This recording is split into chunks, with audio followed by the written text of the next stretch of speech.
during those periods of fasting, which I tried to, you're just not going to be able to maintain lean mass. So you basically, I was always sort of accumulating a little bit of a debt of lost muscle mass. And over a period of about 3 years, I probably lost about 10 pounds of lean mass. So fasting is great for multiple reasons, but it has one significant nasty downside: the loss of the lean mass. Or so that what Attia says, and he is one of the best experts in the longevity field, and he used to be the big enthusiast of fasting. But is he right? To answer that question, I have booked 2 Dexa scan appointments. That's the building right behind me. I'm going to get scanned there right now to get the initial baseline measurements. Then I'm going to do 1 week of smart water fasting, and smart means that I'm going to use every single trick in the book to preserve my muscle mass. Then I'm going to refeed a little bit and scan myself again. And we'll see how well my muscle sparing approach has worked, or, well, maybe it wouldn't. Let's find out. Let's get scanned. Make sure those arms are nice and tight the whole time.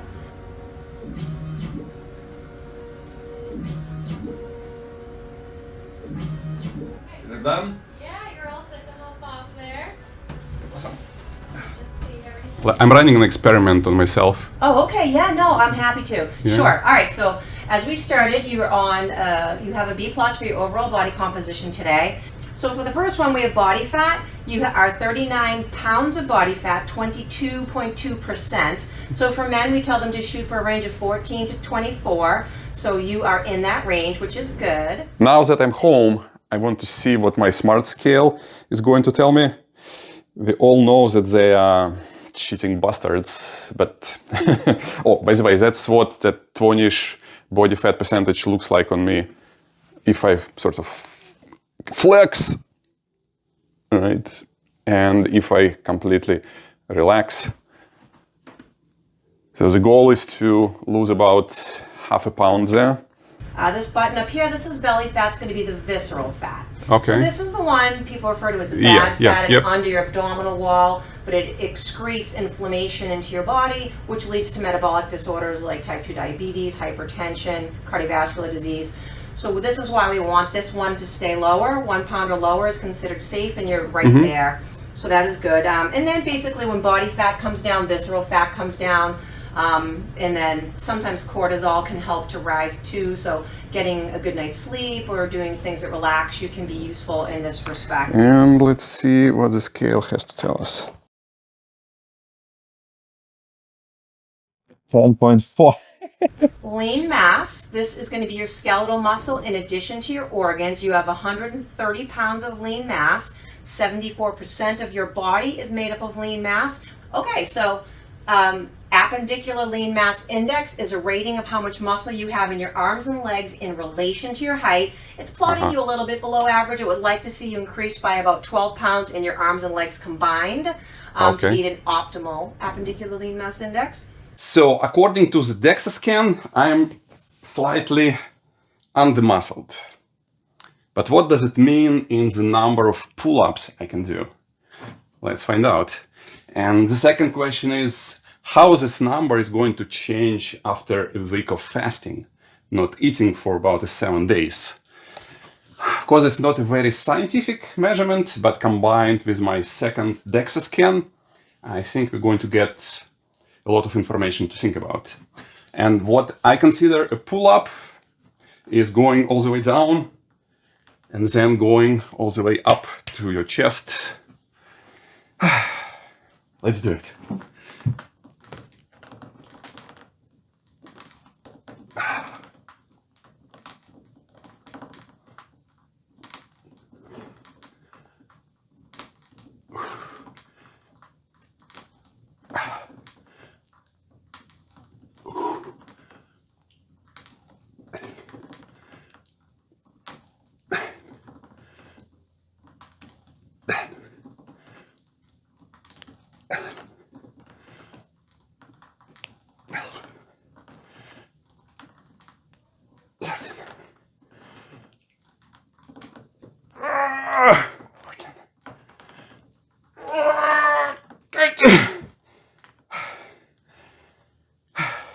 But yeah, so that's All right, so everything. I'll come back in a month. Yeah, that sounds good.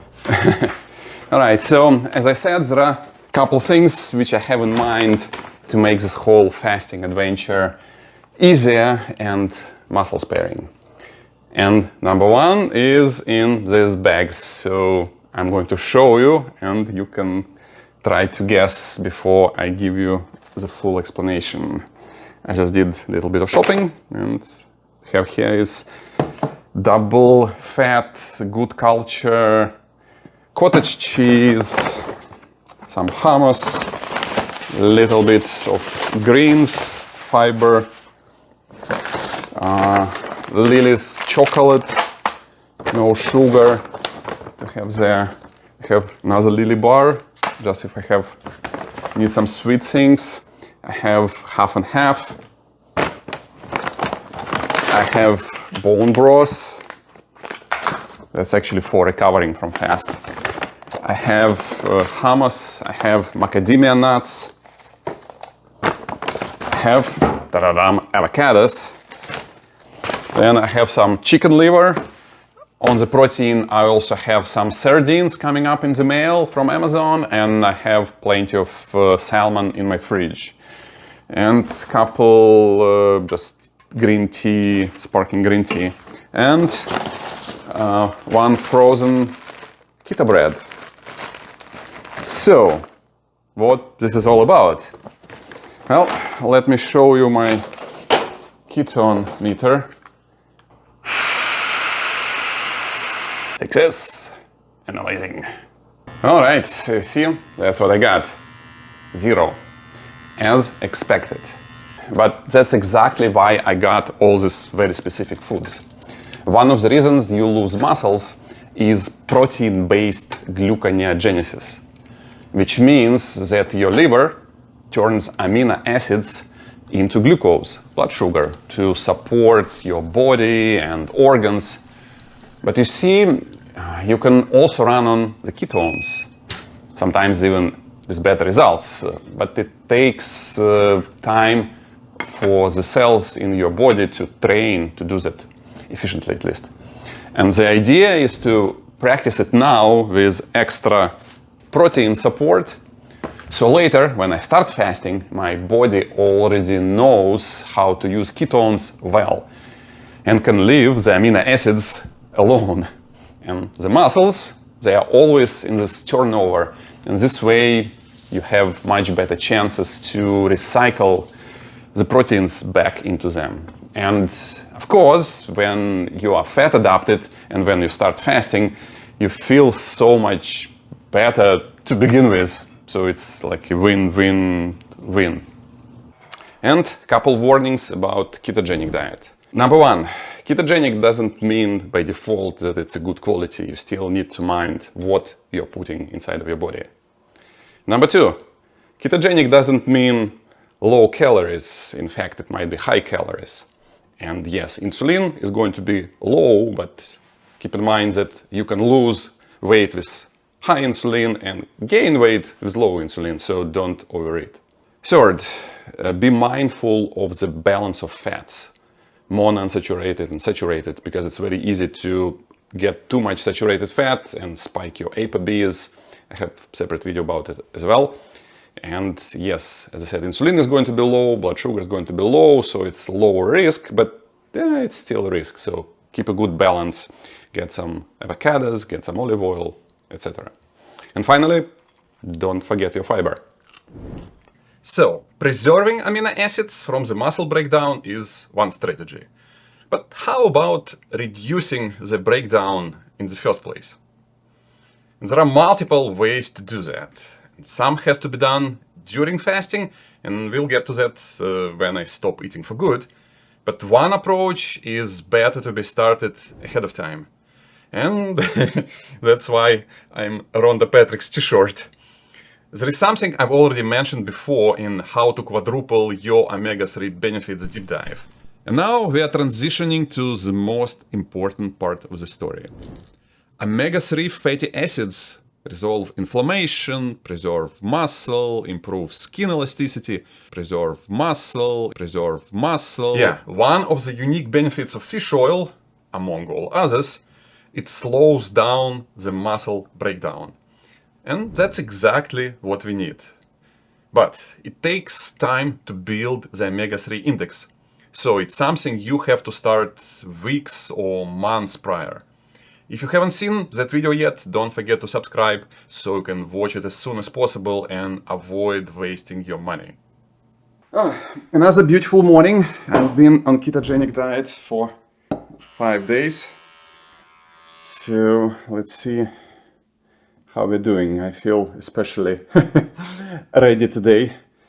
Preparing device. Give me a second.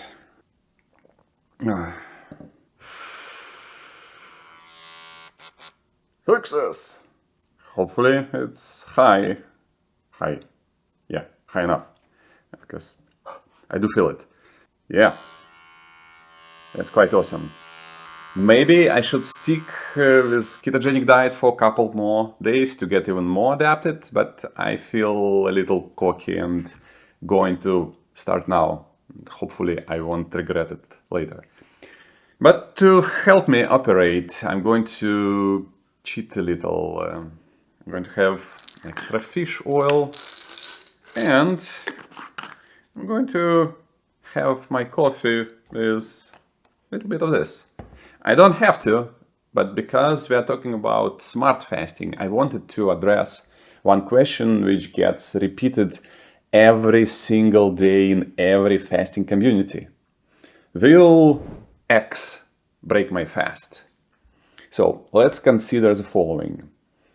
You have pounds of biome which dies off and gets digested. You have glycogen stores. There is never-ending flux of amino acids from and into your muscles, flux of fat, gluconeogenesis. Weak cells die off and get recycled. So in total, hundreds and hundreds of calories consistently circulates through your body and every system. So mix in 50 calories into that, and clinically, nothing is going to change. And no, it won't stop your autophagy. In fact, the scientifically developed fasting mimicking diet, FMD, by Walter Longe adds 500 calories and still produces amazing health results. And if you want me to do a deep dive into that, please let me know down in the comments. So, if you want to challenge yourself, that's one story. But if you want to make the whole experience much more pleasant and less stressful, add damn cream if you so desire, especially if it's going to help you to fast longer or more often or both. Cheers. What else can we do to minimize muscle breakdown, especially now that I'm into my fast? As I said before, there are actually several tricks to protect the bank. When you don't eat for an extended period of time, your body goes into "what the heck is going on" mode. Basically, your stress level is going through the roof, and sleep quality tanks in a few days. And that's a real problem. Here's an interesting study, which I love to share with every one of my friends who have any interest in weight loss or muscle building.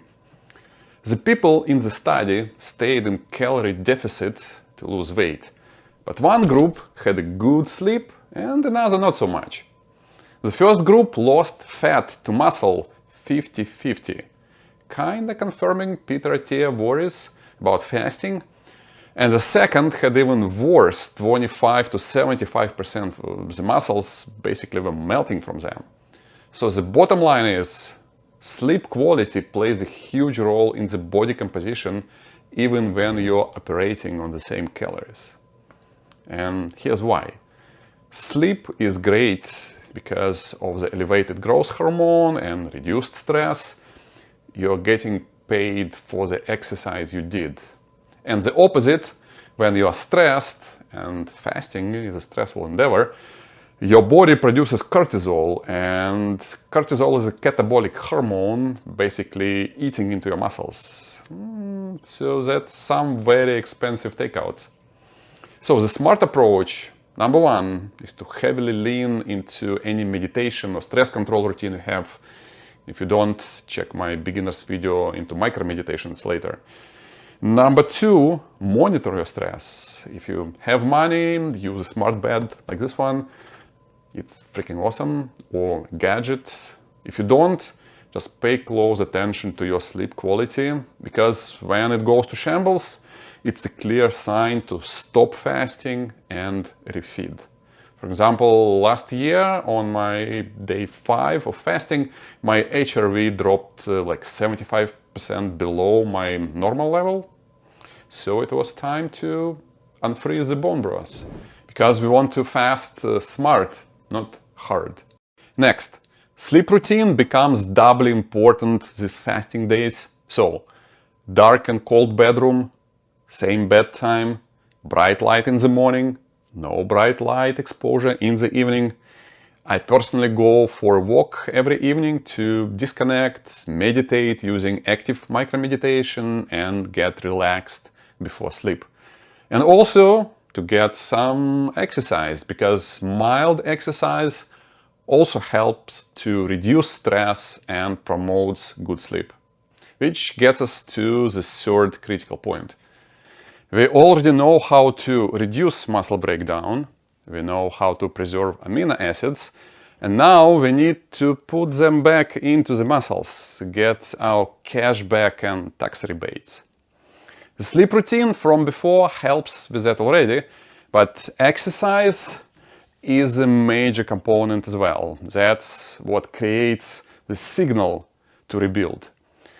But we have to be careful here, because exercise also breaks muscle. But move we must. Because even people who eat but don't move, like in a hospital, lose muscles very quickly. So quickly, in fact, that old people quite often die from that. Second, we've all seen David Blaine fast in a small cage, and he lost a ton of muscle because he wasn't moving. And finally, it just makes sense from the point of evolution. When you have no food, you go out and hunt. So what do you do? If you haven't exercised before, don't rush into it right now. You don't need any novel stimulus yet. But make sure that you don't miss the Refeed chapter later. Just go for daily easy walks. If you do exercise, it's time to deload. Half sets for half weight or intensity. And if you have a sauna, you can mix that in as well as an exercise mimetic with zero muscle damage. But mind your electrolytes and dehydration. Another beautiful morning, and my HRV and sleep quality are definitely not the best. But it's day 7, so it's a perfect alignment, and it's time to unfreeze the broth. This week of the refeed is critical on many different levels and not just for muscles. You only fast for days, but live your regular life for weeks and months and hopefully years. So fasting is great, hopefully, pending Dexa scan, but your regular eating habits, that's what really matters long term. And now, it's your best chance to ingrain the healthy eating habits into your day-to-day life. So first, stay off easy carbs and hyper-palatable foods. Do not overwhelm your palate, because right now every piece of salad tastes so amazing. So chew it slowly and soak those fillings into the future. Berries taste so sweet. Enjoy them slowly. Everything which you shop for on the perimeter of a supermarket tastes so delicious.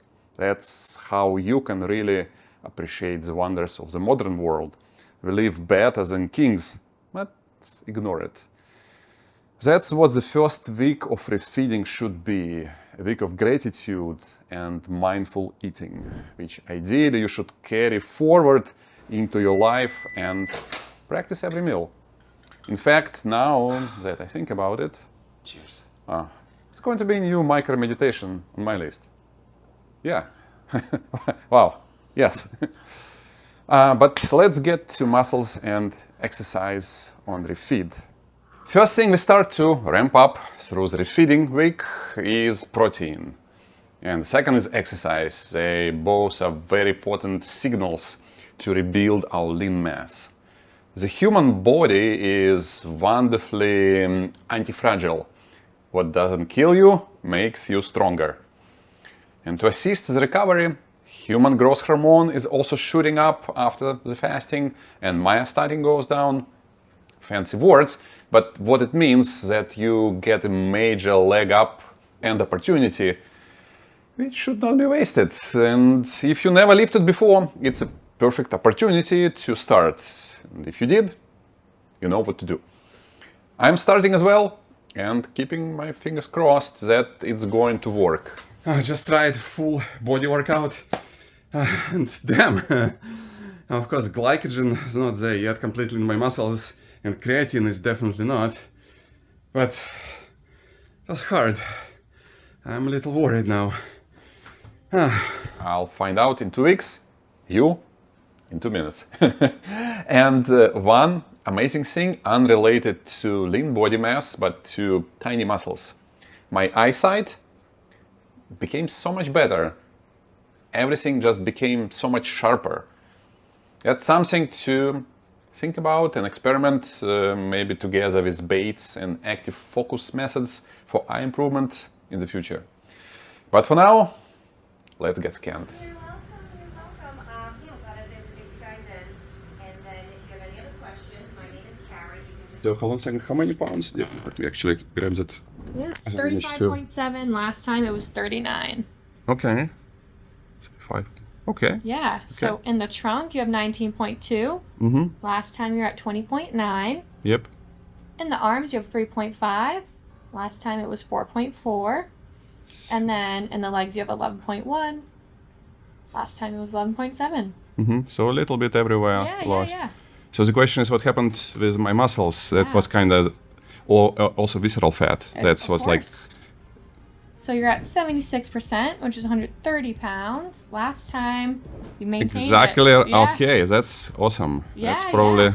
the main point of exactly. this whole experiment. And then for your visceral fat, you're at 0.91 pounds. Last time you're at 1.04, so that went down as well. Okay. Yeah. And then, so your bone density, you're at negative 0.6 standard deviations above the mean. Last time it actually went up. All right. Yeah, That's actually, I didn't expect it to be that good. yeah. So, was Peter Attia wrong? No, at least not for him. He measured, and that's the only proper way to biohack. Was he wrong for me? Yes. Is he going to be wrong for you? Well, as you just saw, it's very personal. But if you decide to experiment and fast, then what is the optimal duration? Where should you start? Should you go for a week like I did, or just a few days? Here's a video where I dive into that topic specifically. Living is smart, aging is bad, and I'll see you there.